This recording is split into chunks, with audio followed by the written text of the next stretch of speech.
Hello प्यारे बच्चों, आप लोग कैसे हो? आशा करते हैं सकुशल पूर्वक होंगे। पठन पाठन का कार्य भी सुचारू रूप से चल रहा है।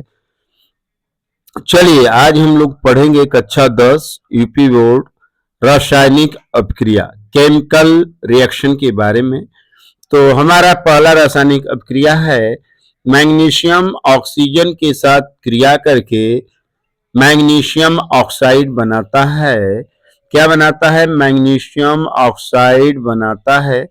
तो 2Mg+O2 आपस में रासायनिक अपक्रिया करके 2MgO बनाता है। मैग्नीशियम ऑक्साइड का फार्मूला MgO होता है, तो कितना बनेगा? 2MgO। दूसरा का है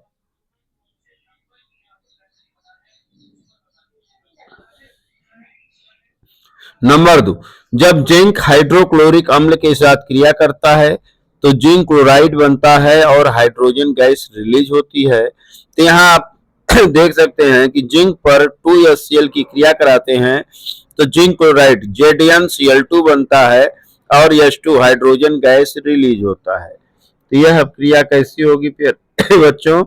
तो Zn+2HCl इक्वल टू ZnCl2+2H2।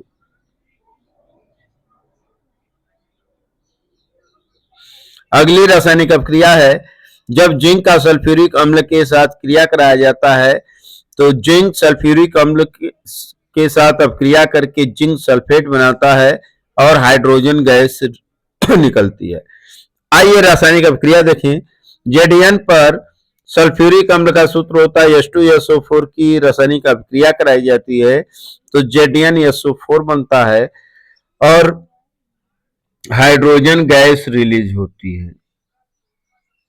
तो आप देख सकते हो कि जिंक पर सल्फ्यूरिक अम्ल की क्रिया कराने पर जिंक सल्फेट बनता है और हाइड्रोजन गैस रिलीज होती है।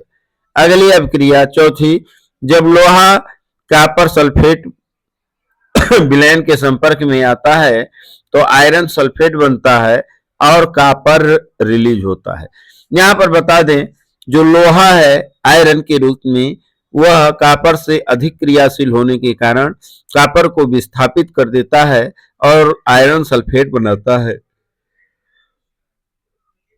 यह रासायनिक अपक्रिया आप देख सकते हैं। जब Fi पर CuSO4 की क्रिया कराई जाती है तो FiSO4 बनता है और कॉपर रिलीज हो जाता है।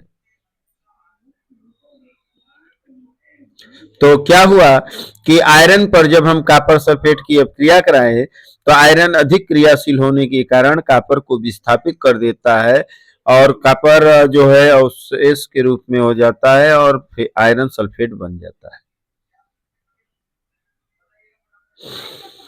अगला रिएक्शन देखें। सोडियम क्लोरीन के साथ क्रिया करके सोडियम क्लोराइड बनाता है।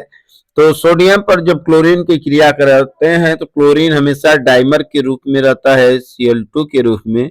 चूंकि क्लोरीन की वैलेंसी 1 और सोडियम की 1 होती है तो सोडियम भी 2 होना चाहिए, तो इसलिए 2Na लेंगे। जब 2Na पर Cl2 की क्रिया कराएंगे तो 2NaCl सोडियम क्लोराइड बनेगा।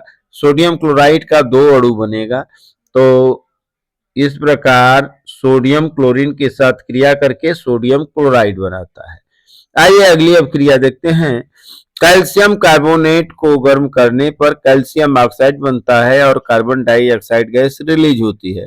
तो जब कैल्शियम कार्बोनेट को हीट करते हैं तो हीट करने से क्या होगा? कैल्शियम ऑक्साइड और बनता है और कार्बन डाइऑक्साइड गैस रिलीज होती है। तो इस रिएक्शन को आप देख सकते हो कि जब कैल्शियम कार्बोनेट को हीट किया जाता है तो कैल्शियम ऑक्साइड बनता है तथा कार्बन डाइऑक्साइड गैस रिलीज होती है।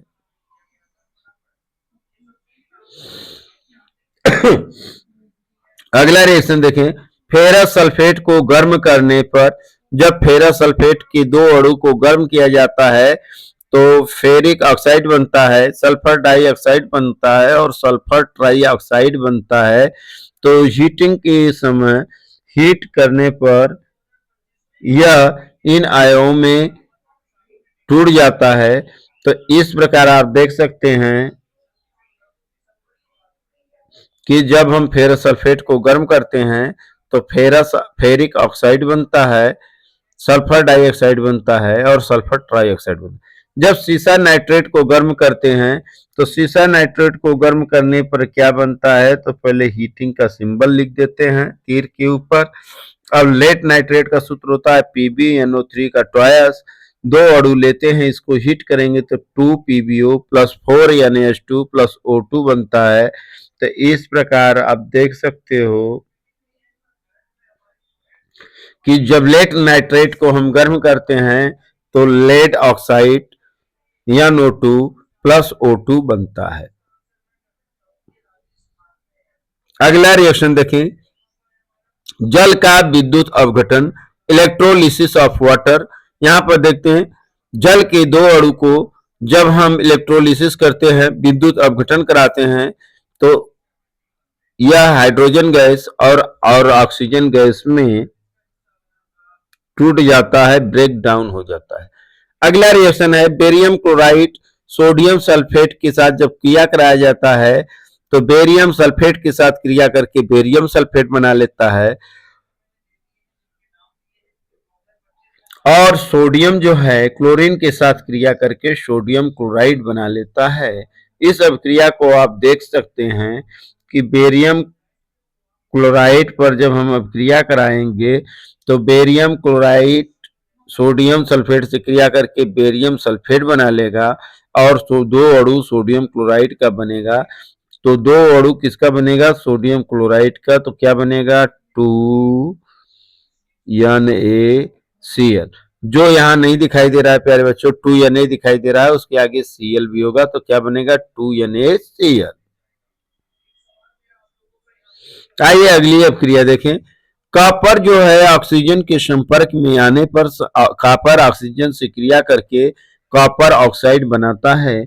तो 2Cu प्लस O2 से क्रिया करके 2CuO बनाता है। अगली अभिक्रिया देखें, हाइड्रोजन जो है क्लोरीन के साथ क्रिया करके हाइड्रोजन क्लोराइड बनाता है। तो H2 plus Cl2 equal to 2HCl। तो इस प्रकार हाइड्रोजन जो है क्लोरीन के साथ क्रिया करके हाइड्रोक्लोरिक एसिड बनाता है। अब अगली अभिक्रिया है मीथेन का दहन। दहन का मतलब ऑक्सीजन के साथ क्रिया। तो मीथेन गैस जब ऑक्सीजन गैस के संपर्क में आती है तो कार्बन डाइऑक्साइड गैस बनता है, दो अणु जल का बनता है और ऊर्जा या उष्मा के रूप में निकलता है। इस प्रकार इस अभिक्रिया को मीथेन का दहन कहते हैं। इसमें ऊर्जा निर्मुक्त होता है। इसी प्रकार जब कैल्शियम ऑक्साइड जल के साथ क्रिया करता है तो कैल्शियम हाइड्रोक्साइड बुझा चूना बनाता है। कैल्शियम ऑक्साइड जल के साथ क्रिया करके कैल्शियम हाइड्रोक्साइड बनाता है। तो इस अभिक्रिया को भी हम देख सकते हैं। आइए अगली अभिक्रिया देखें। कैल्शियम हाइड्रोक्साइड कार्बन डाइऑक्साइड के संपर्क में आने पर कैल्शियम कार्बोनेट बनाता है और जल का अणु निष्कासित करता है। तो यहाँ देख सकते हैं कैल्शियम हाइड्रोक्साइड कार्बन डाइऑक्साइड से क्रिया करके कैल्शियम कार्बोनेट बना रहा है और एक अणु जल का निष्कासित हो रहा है। अगली अभिक्रिया है अमोनिया हाइड्रोजन क्लोराइड के साथ क्रिया करके अमोनियम क्लोराइड बना लेता है। यह एक संयोजन अभिक्रिया है। आइए इस अभिक्रिया को देखें। जब NH3HCl के साथ क्रिया करेगा तो NH4Cl बना लेगा, जिसको अमोनियम क्लोराइड कहते हैं। इसका और नाम है जिसे नौसादर के नाम से भी जाना जाता है। तो अमोनियम क्लोराइड का दूसरा नाम क्या होता है प्यारे बच्चों, नौसादर। अगर आपसे नौसादर का सूत्र पूछ दे कोई तो बताओगे NH4Cl। आइए अगली क्रिया देखें। जब चांदी नाइट्रेट सोडियम क्लोराइड के साथ अब क्रिया करता है तो सोडियम नाइट्रेट बनता है और चांदी क्लोराइड का सफेद अवक्षेप बनता है। इसकी अभिक्रिया अगर देखें, AgNO3 पर NaCl की क्रिया कराने पर NaNO3 बनता है और AgCl सफेद अवक्षेप के रूप में नीचे बैठ जाता है।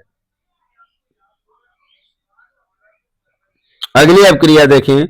लोहा जल और ऑक्सीजन क्रिया करके हाइड्रेटेड फेरिक ऑक्साइड बनाता है। इसकी अपक्रिया देख लें। 4 अणु आयरन का, 3 अणु ऑक्सीजन गैस, 6 अणु जल का लेते हैं तो 4 अणु फेरिक हाइड्रोक्साइड का बनता है।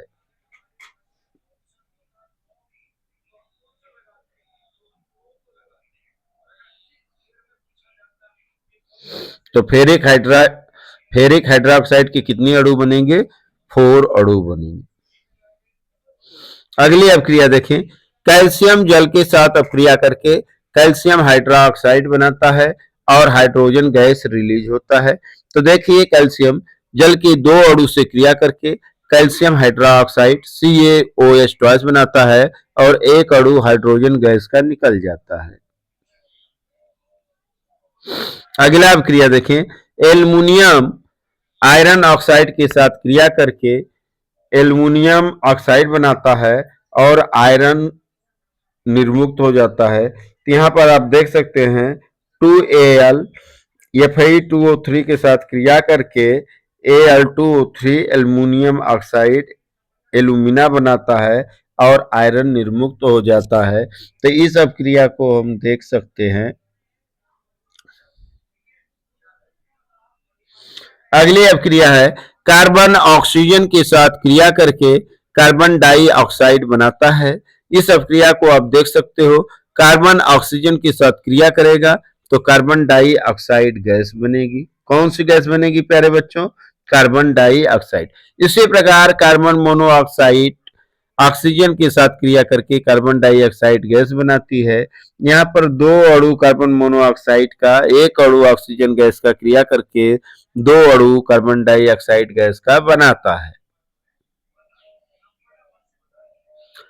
आइए हम देखते हैं श्वसन अपक्रिया, जिसको रेस्पिरेशन कहते हैं। तो C6H12O6 जब कार्बन ऑक्सीजन के साथ क्रिया करता है 6 अणु के साथ, तो 6 अणु कार्बन डाइऑक्साइड का, 6 अणु जल का और ऊर्जा निर्मुक्त होता है। इस अपक्रिया को हम श्वसन अपक्रिया कहते हैं। कौन सी अपक्रिया कहते हैं? श्वसन। इसके बाद हम देखेंगे प्रकाश संश्लेषण की क्रिया, जिसको हम फोटोसिंथेसिस कहते हैं। श्वसन की क्रिया मनुष्यों में होता है, जबकि प्रकाश संश्लेषण की क्रिया पेड़ पौधों में होता है। तो यह उल्टा होता है। जब 6CO2 और 6H2O के साथ क्रिया करता है तो C6H12O6 प्लस 6O2 बनता है, जिसे हम प्रकाश संश्लेषण की क्रिया कहते हैं।